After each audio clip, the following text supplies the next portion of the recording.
Alright, let's move this here.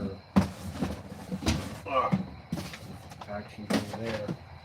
I want to get tripping on this and take it out of me. Let's see. Hey, what's up, guys? What do we got here? So,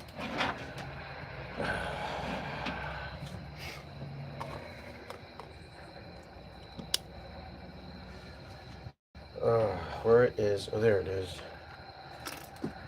I really gotta start cleaning up stuff. All right. I want to look in here too. Just going over some supplies.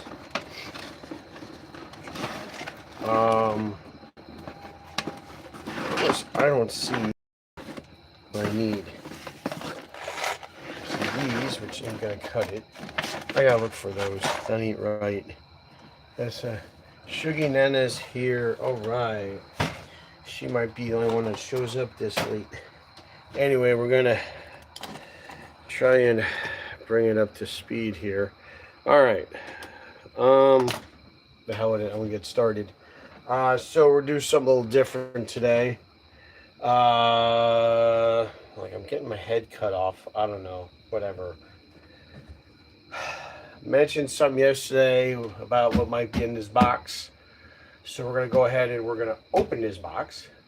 We're gonna see what's in it, what kind of goodies. Yay! So, all right. It's from Holly. So I'm sure you probably figured out by now.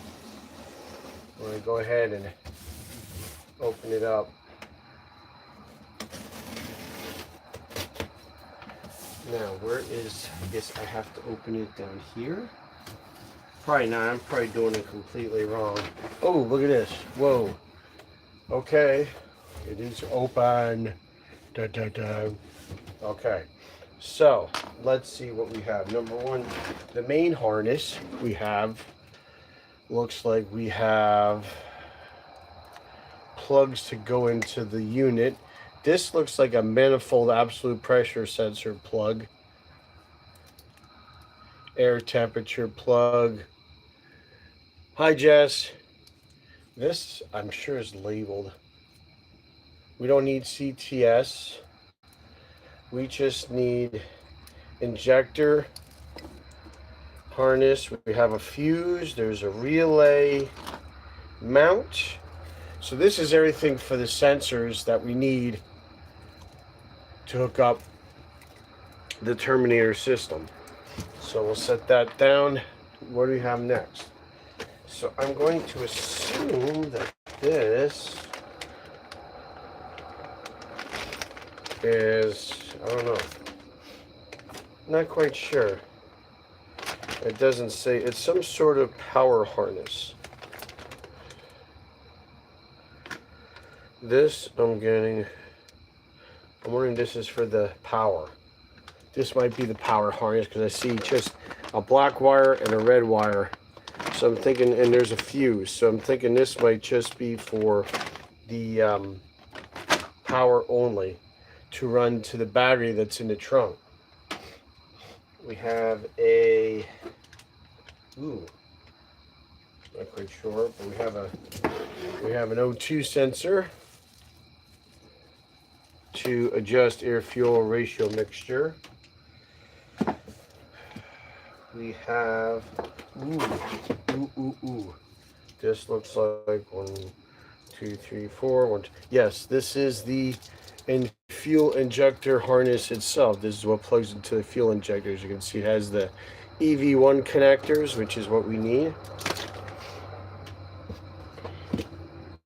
Not quite sure what this is. This is probably, this is probably if you want to make your own. This looks like injector wiring, the white with the different colors. But I don't think we need that. We have these.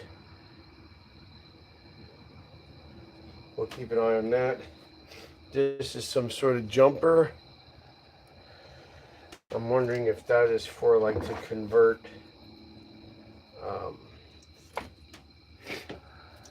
the O2 sensor. We'll look it up then in the instructions. What else do we have here? We have the the monitor, the handheld. It's hard to tell. It's in there. It's a touch screen monitor to help with tuning of the Terminator system. And the most important thing we have here is the instruction book. Oh, that's an HEI adapter, which we don't need. We'll be using the TAC adapter. See, I already learned this shit, and I just opened this up. Because this will run off of your, for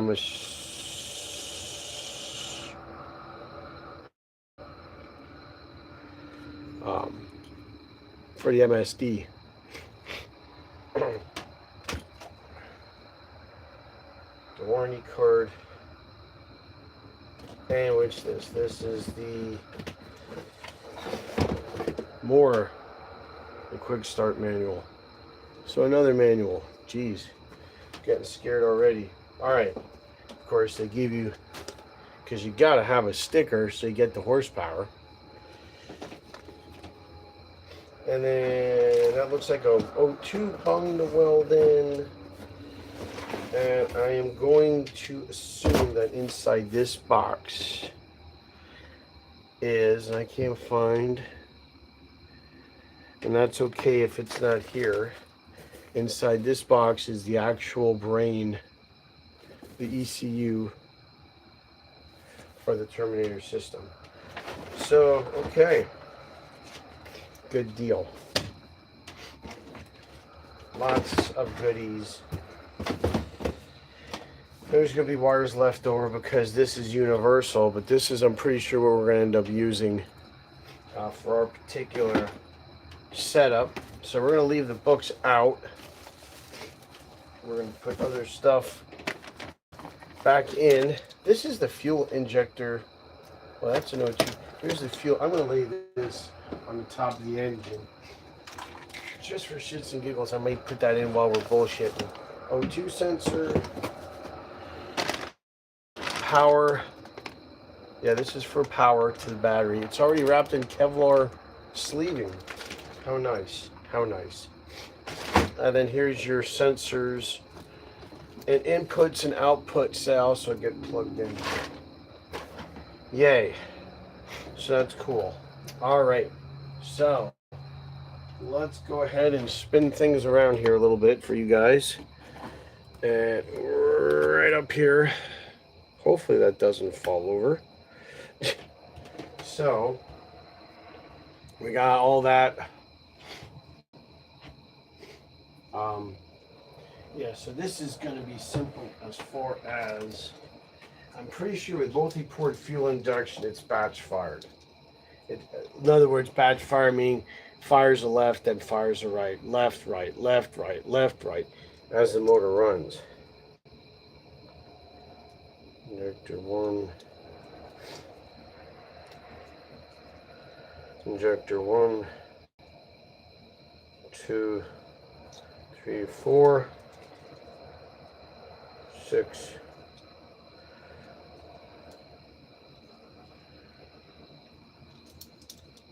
I don't know why they have these in. Injector 6. This one has no number on it, but injector, what? 3? Interesting. And this is injector 2 and 4. Okay, so this is going to be even, I'm assuming. So that's going to be on this side of the engine.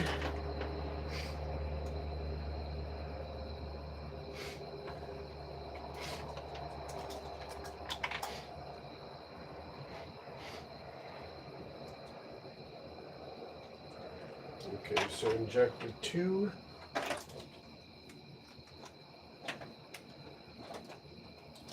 This will be injector 4.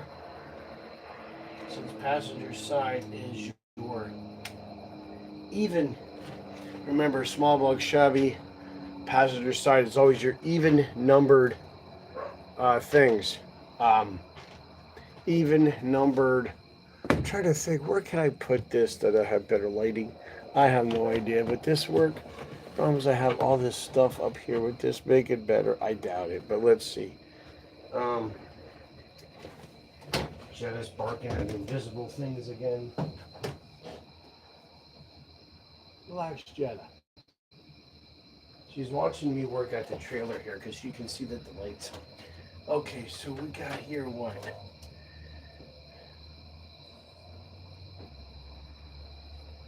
6, injector 6, injector 8. So what we want is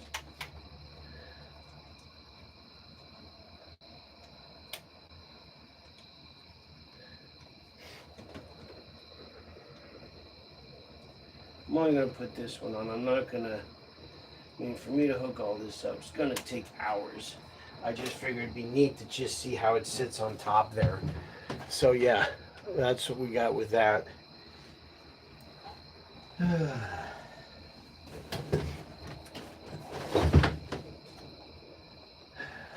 we have, that's probably going to go, let's see, this is 3, injector 3, right? So that would be over here.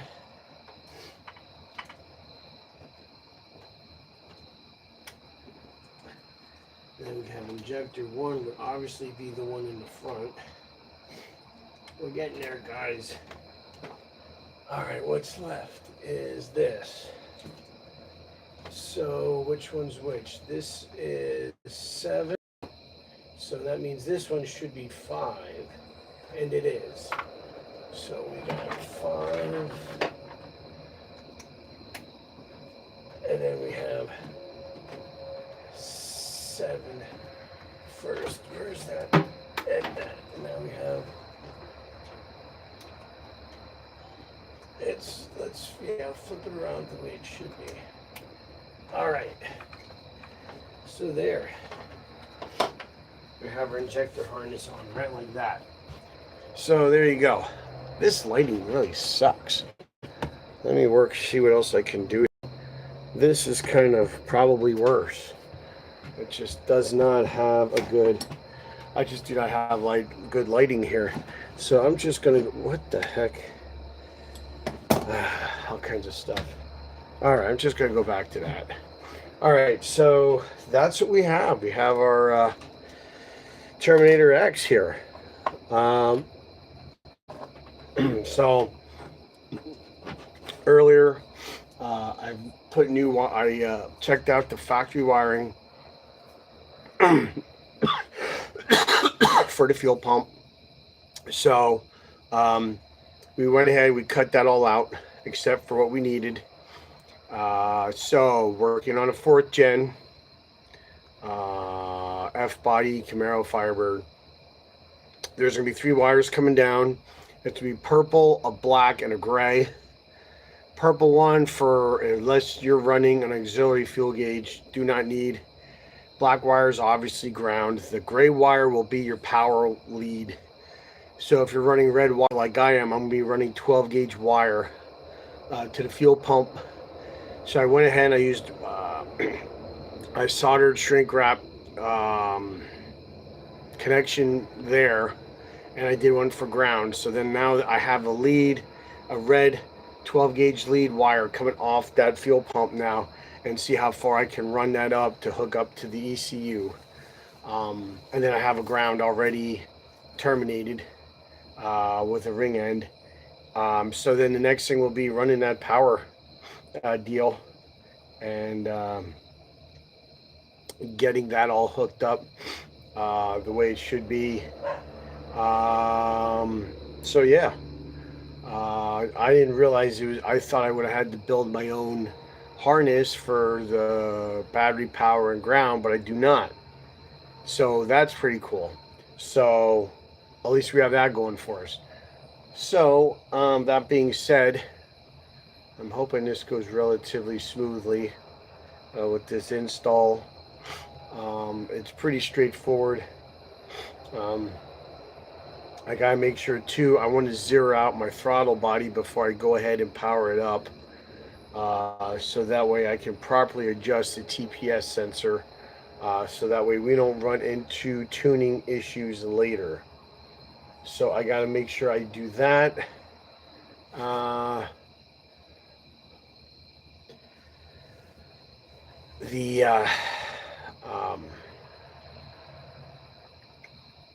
forgot where I was going with that. Mine's it's a wonderful thing to waste. But anyway, yeah, I think once this big harness, the first one I pulled out, we got this ignition, we got a whole bunch of crap here. Holy crap, and all this stuff. I don't know, man, this is wild. Outputs. I'm gonna have to look into that. That's gonna be a big deal. I don't know why the dog's losing her shit, but Jetta, that's enough. Yeah, she listens well, and she barks back. Yeah, Shug. Let's see. I saw someone how to combat static balancing tires. I will get to that. The other comment was working hard on the car. I have been I think I've racked more hours in the Camaro this past week than I have in the past couple years. I have a bag here where I'm taking the wiring that I cut out of the car, and I'm going to weigh it. I've had estimates as high as 15 pounds we took out of the car. With that being said, though, I have to rewire some stuff because things like tail lights are wired in with a hatch release, which is wired in with interior lights, which is wired in with other things. So you get rid of one, you get rid of this, it affects that, and I have none of anything. So I don't have tail lights right now. So, which is no big deal if you run during the day and the car is not street legal to begin with. So, but it can be a problem when I get into a situation where it's late rounds and starts to get dark and are mandating taillights. So the game plan is, after I kick the dog's ass. Anyway, I'm kidding. She's just getting on my nerves right now with the barking. Hey, shush, Jetta. So the plan is, we're gonna wire up this ECU. We're gonna get it running. We're gonna have it do its self-learn. We're gonna do that. That's the game plan. Once we get to that point, the game plan is then at that point, if the weather cooperates, we'd like to take the car to the track at least one time this year before they close for the year.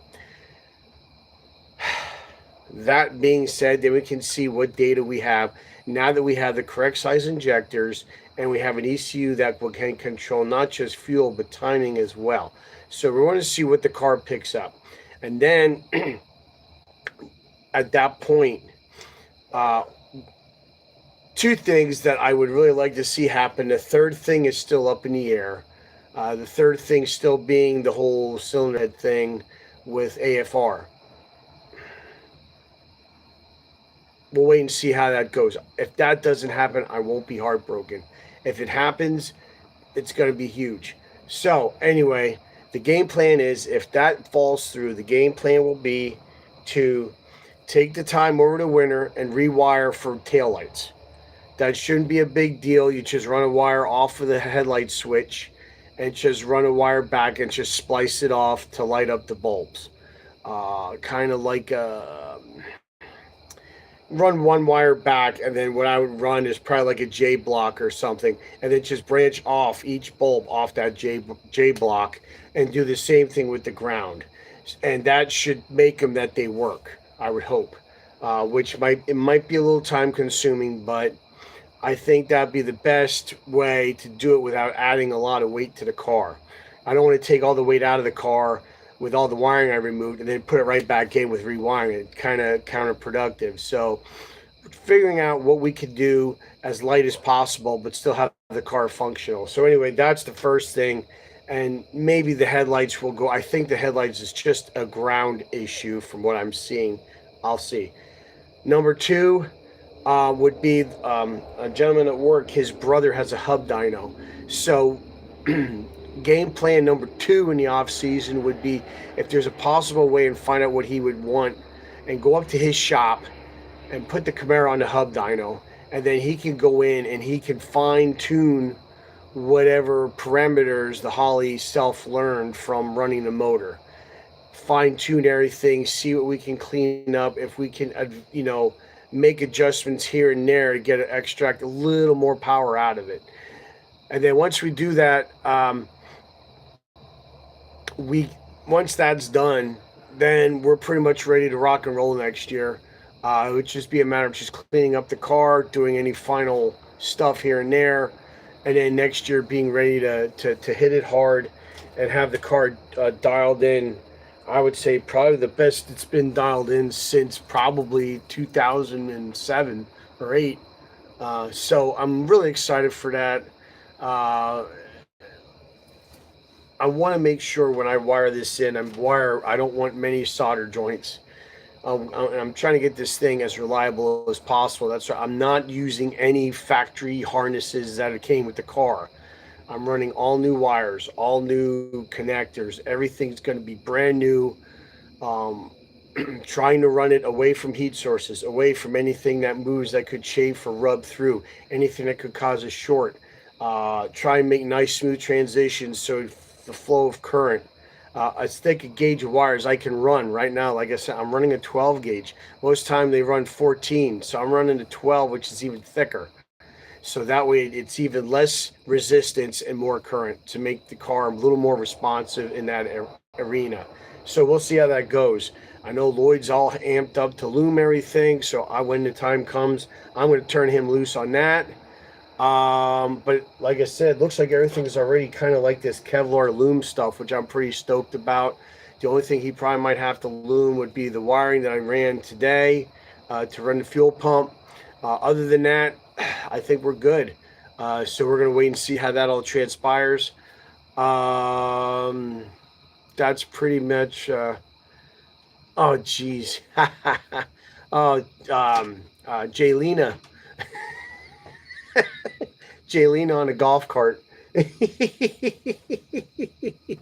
So that's the plan.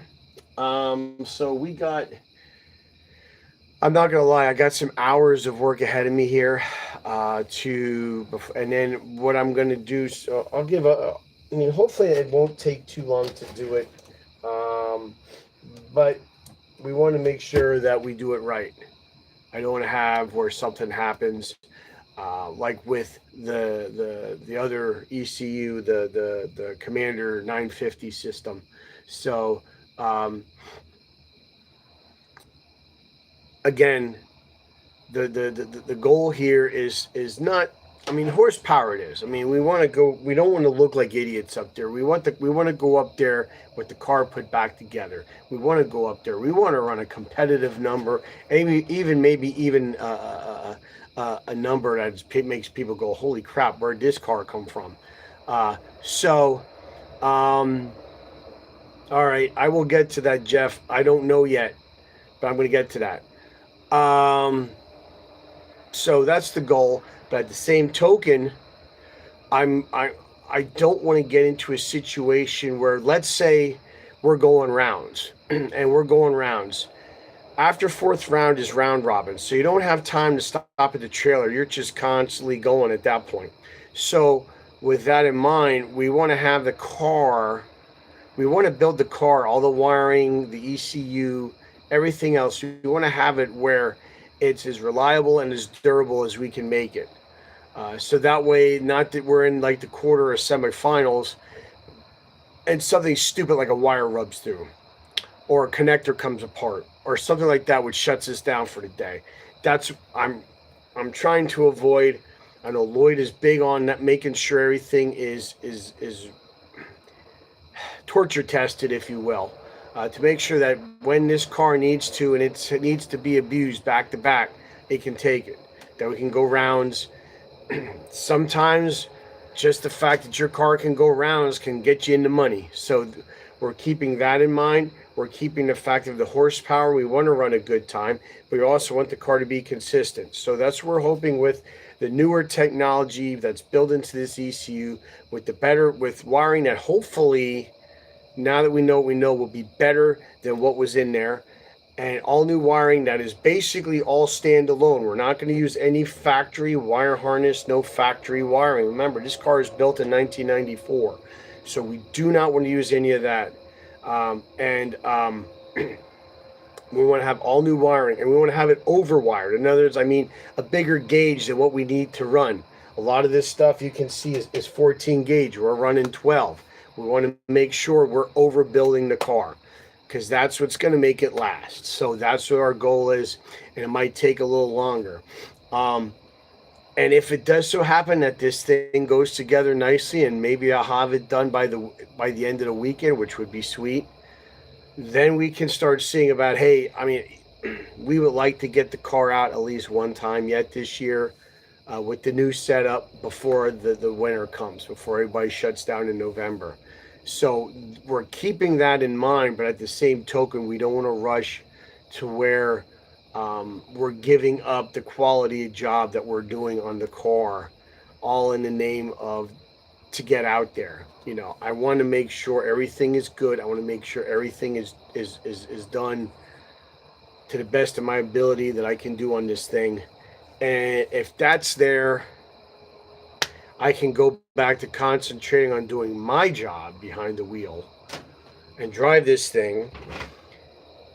And ultimately, the car just does its thing, and I have to do my thing. And I think if we can get that relationship back like I used to have with this car, where the car does its thing and I have faith in the car, all I do is do my driving and I have my deal that I do. When we get back to that relationship, we're gonna go rounds. We're gonna start, you know, getting noticed. So the goal is to get to that point. To get to that point, the car has to be reliable. The car has to be torture proof, and I need to feel comfortable and confident in that seat when I climb in there. Perfectly honest, ever since that Holley Commander system was in there, I never had it. Everybody says how good this Terminator X system is. We're gonna go ahead. We're putting it in the car. We really don't have a choice. It's here. I can't change it. So we're going to put the Terminator X in it. We're going to wire everything up as best as we can. We're going to make this thing as torture proof as we possibly can.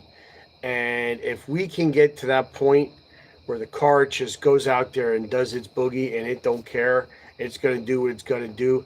I can go in there, I can strap myself in, I can put my helmet on, I can have my routine, get back to doing what I do, which is cutting reaction times, grabbing gears, and winning rounds. So let's hope that happens. We get some round wins and we start going rounds and winning money, and we'll see what happens. But yeah, so you know, the deal, that's the deal. We're not, I mean, the cylinder head thing would be cool if that would come through. It's kind of stalled right now, and I'm not really pursuing it too much because that would just mean a lot more work over the winter for us, and then possibly changing injectors to even bigger injectors than what we have. So that whole deal with that. So right now I'm just planning for the way the car sits. We have the bigger 36-pound injectors in it. We're going to have the ECU, which is going to self-learn. We're going to make sure everything's wired the way it should. Everything's zip-tied. Everything's mounted. Everything is run. Make sure everything's in conduit. And we're going to do our thing. And whenever that happens, I'll obviously let you guys know when we go. But I'm not going to announce any dates or any projected dates because I don't want to have that messing my judgment up. I have enough going on, and I want to make sure the car is built good, it's built right. I don't want to have to worry about it, and that's the goal. And so we're going to see how that goes. And like I said, I'm going to let everybody know. And here's our little 30-pound injectors that we had in the car, which were what Holley told me wasn't even nearly enough, not even close. So I don't know how this motor ran on 30-pound injectors and I didn't burn something up. So all I can say is by the grace of God, I didn't burn the thing up. So that's who I have to thank right now. So right now we're dealing with what Holly recommended with this 36-pound injector. So that's what's in there. Now we have the injector harness on. So that one step closer to having the ECU ready to go. Now it's just a matter of running all this other stuff. And then we'll see how this all pans out. And hopefully maybe what I can do, we'll do a live where we're going to try and fire it up, and see what happens. Hopefully it makes some good noises, not bad ones, but I think it will. I think if we take our time, we should be in good shape with all that. So, but we'll see. All right. Well, I think for now, I'm going to probably call it a night. I'm not going to dive into too much here. It's pretty much self-explanatory, especially this. I may start on this, the power one. I might do that tomorrow, is run all that. And I want to figure out too where I can mount the ECU. The other one I had in the glove box because I liked it there because it was away from any heat from the engine. So I may see if I can do that, is have it back located in the ECU inside the glove box, so that way it's somewhat protected inside there. So I may do that, but we'll see. If not, with all that wiring removed, I may mount it on the inside passenger side of the firewall. So we'll see. We'll see where everything goes. So, all right, night, Jess. So yeah, I think that's what I'm going to do. I'm going to call it a night. We know we got our stuff. I'm pretty stoked. I'm pretty happy about the fact that we have injectors and a fuel system that looks like now will support horsepower that we're looking to produce. So I'm pretty happy about that. So we're going to move forward. I'll do updates as it continues. Excuse me. And we'll just go from there.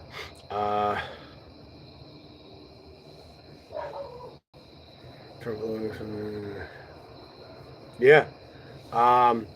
It's true, and I had the thought yesterday, as a lot of people know, the passing of my dad and Jetta, and now, my mom with her mental decline, if you will, and the family dynamics that are still there. It's easy to get wrapped up in that, and it's easy to complain. Lord knows I've done enough, and I think we all have. It's part of human nature. I'm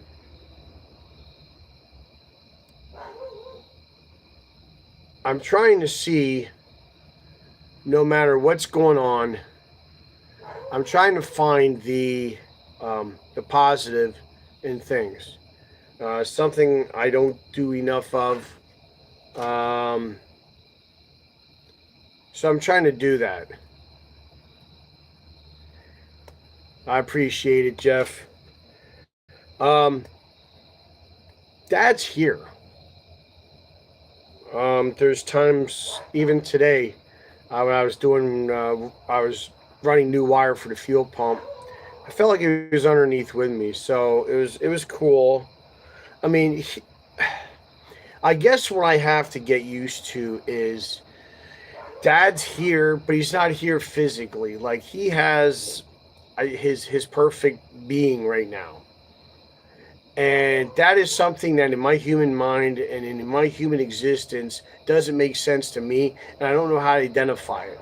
But it's there. I know it's there. And I know that's coming for me when I pass on. So, I can't explain it, but I know he's there.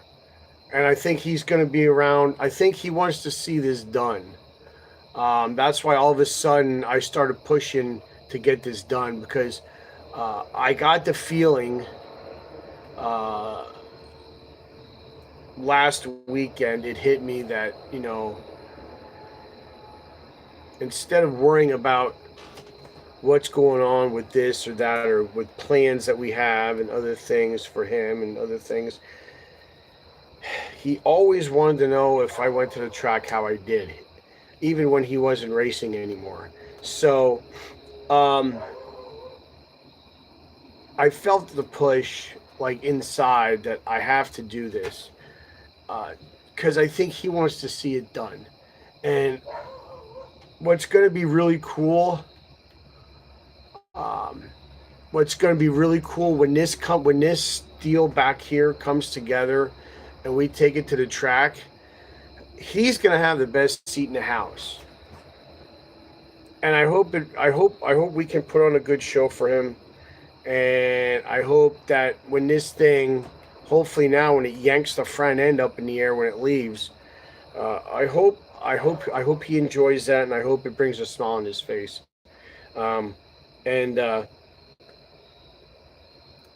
I think we're going to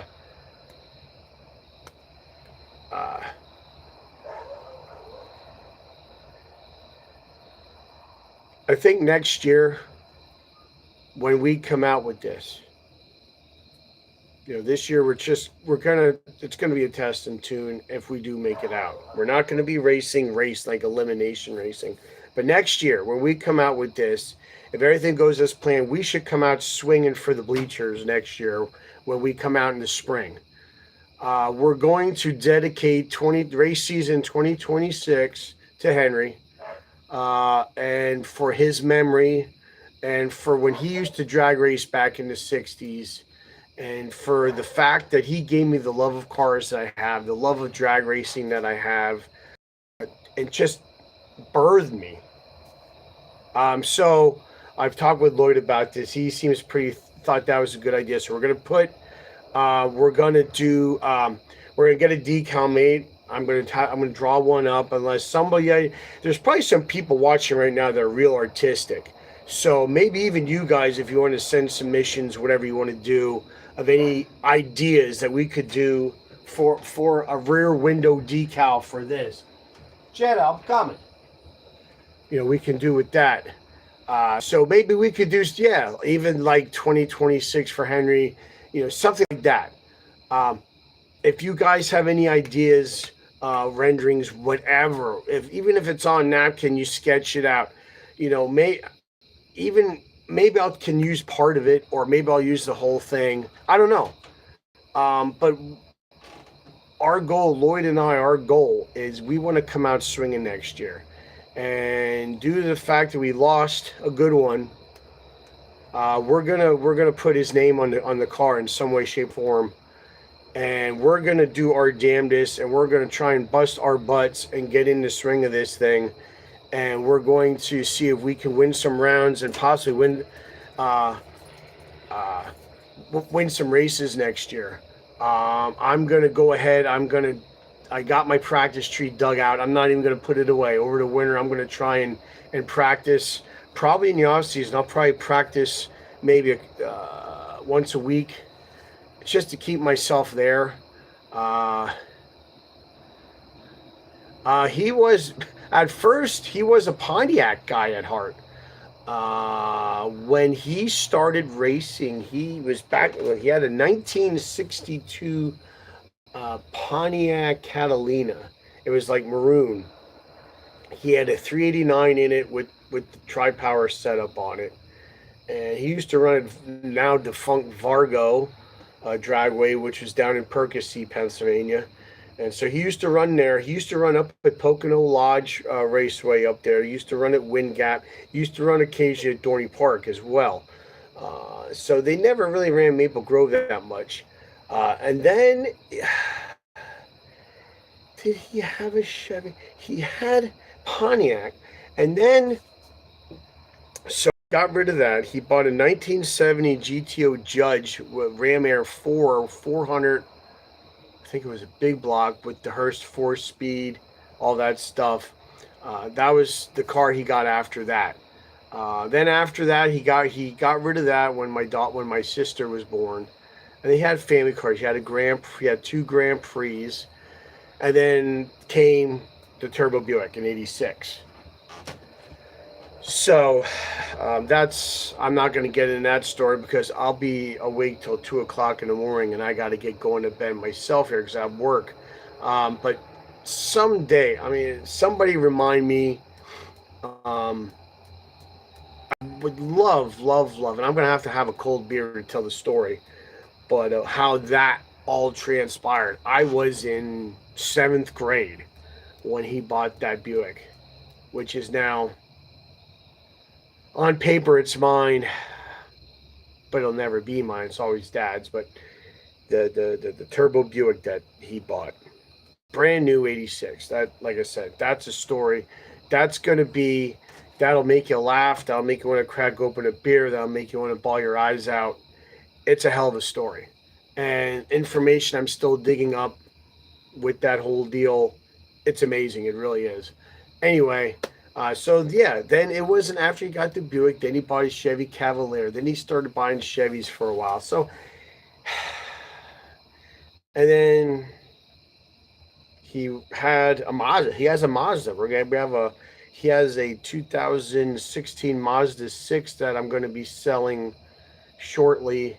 My mom doesn't want it, so we're going to put it up for sale, yada, yada, yada. And he had a Lincoln at one point, Mark 8, he had in 93. He's had different stuff, but I think his heart's always been GM.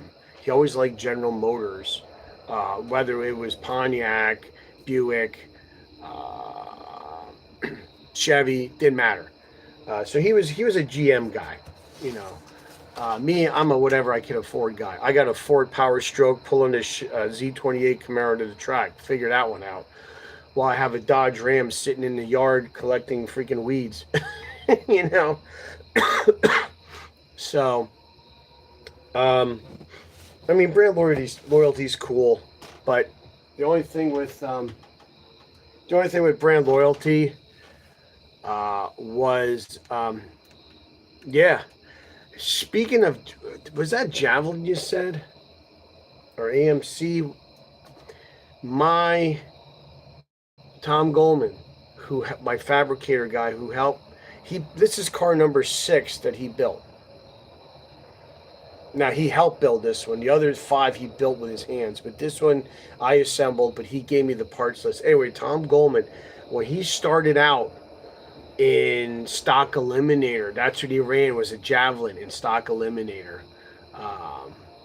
I don't know, maybe you can Google that and check that out, but it was blue. It had a white stripe on it, but I forget which class. Stock, I want to say maybe D stock. I don't remember, but anyway, that's how Stock Eliminator with him got started. Then he went to Super Gas. Anyway, I'm getting long-winded. Again, another story I could tell for how long, but but yeah, so I think that's what we're going to do next year.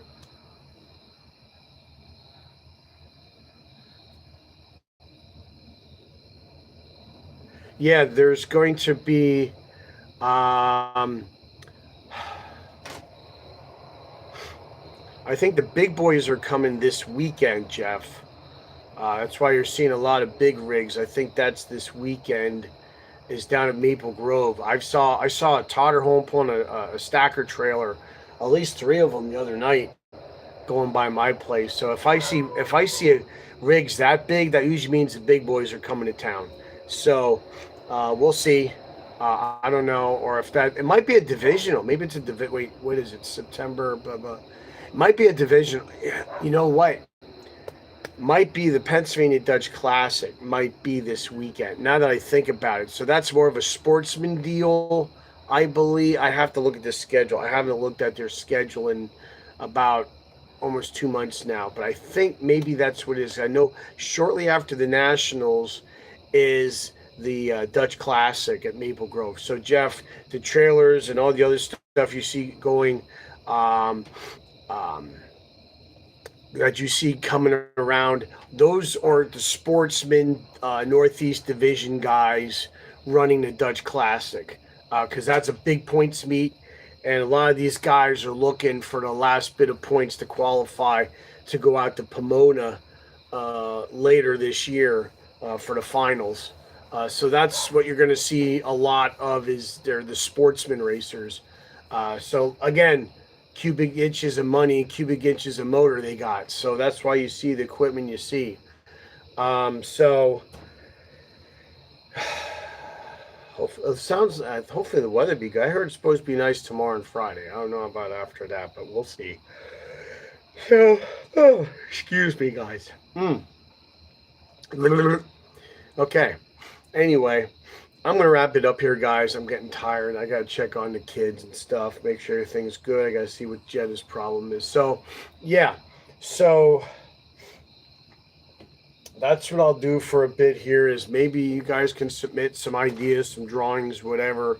Any ideas you think, or even if you have like, I don't know if this will be anything, but that's how the car looks. It has the SS stripes with the red. Keep in mind if you're thinking shapes or what, I don't know.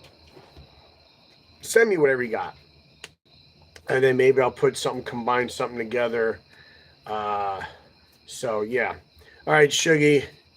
We'll see ya. Everybody else will see ya. I'm gonna boogie out of here, and I'm thinking this weekend I'm gonna have a lot of wiring to do, but that's okay. So, all right, guys. Till next time, watch out for each other. Take care of each other. We'll see you next time right here on Big E's. Bye for now, guys.